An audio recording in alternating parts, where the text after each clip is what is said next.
Predstavnici Ministarstva uprave i lokalne samouprave Republike Srpske potpisali su ugovore sa 13 opština s ciljem sufinansiranja projekata za nerazvijene i izrazito nerazvijene opštine u Republici Srpskoj.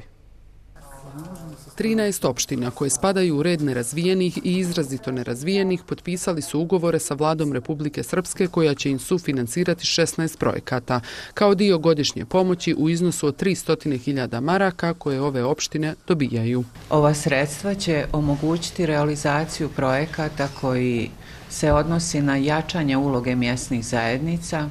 rješavanje problema u komunalnoj infrastrukturi,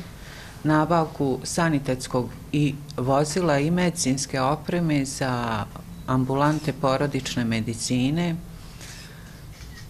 pomoć socijalno ugroženim i mladima kroz plasteničku proizvodnju. Načelnik opštine Jezero Snježana Ružičić potvrdila je da će ova opština dobiti 14.200 maraka koje će biti utrošene za pomoć mladim ljudima. Konkretno u opštini Jezero oba projekta su vezana za mlade ljude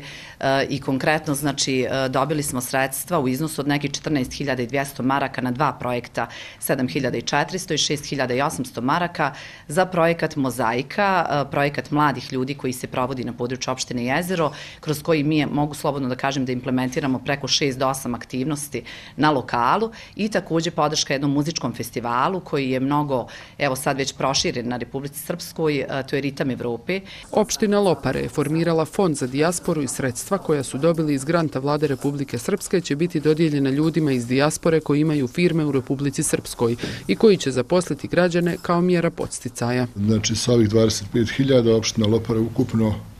učestvuje sa 80 i fondacija Mozaik 80 i imamo jedan fond od 160.000 maraka kojih ćemo utrošiti na